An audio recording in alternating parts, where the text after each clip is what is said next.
उसकी तरफ गया ही नहीं।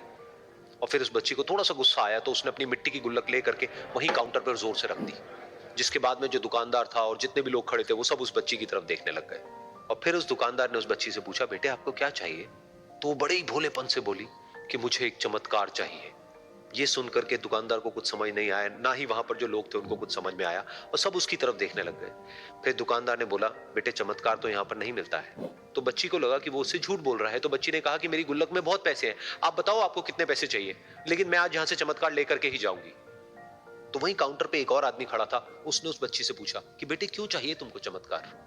तब उस बच्ची ने अपनी कहानी बताई कि अभी कुछ दिन पहले मेरे भाई के सर में बहुत तेज दर्द हुआ, तो मेरे पापा मम्मी उसको हॉस्पिटल ले गए। उसके बाद कई दिन तक मेरा भाई घर नहीं आया।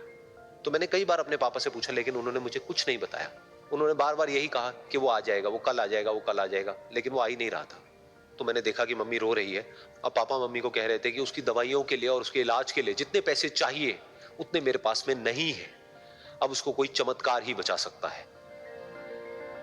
तब मुझे लगा कि अगर मेरे पापा के पास में इतने पैसे नहीं भी हैं तो क्या हुआ, मेरे पास में तो है। तो मैंने जितने भी पैसे जोड़ रखे हैं वो सारे लेकर के मैं इस दवाई की दुकान पर आई। फिर उस आदमी ने उस बच्ची से पूछा, कितने पैसे हैं तुम्हारे पास में? ये सुनते ही उस बच्ची ने अपनी गुल्लक उठाई, जमीन पर फेंकी और तोड़ दी और पैसे गिनने लग गई। बाकी सब लोग खड़े होकर के उसको देख रहे थे। थोड़ी देर बाद उसने सारे पैसे अपने हाथ में इकट्ठे किए और बोली, मेरे पास में पूरे 19 रुपए हैं। वो जो आदमी वहां पर खड़ा था वो थोड़ा सा मुस्कुराया और बोला कि अरे तुम्हारे पास में तो पूरे पैसे हैं, इतने का ही तो आता है चमत्कार। ये सुनकर के वो बच्ची बहुत खुश हो गई और बोली कि चलो मैं आपको अपने पापा से मिलवाती हूँ। बाद में पता लगा कि वो आदमी कोई आम आदमी नहीं था, बल्कि एक बहुत बड़ा न्यूरोसर्जन था, और उसने सिर्फ 19 रुपए में उसके भाई की सर्जरी करी और कुछ ही दिन बाद वो ठीक होकर के घर वापस आ गया।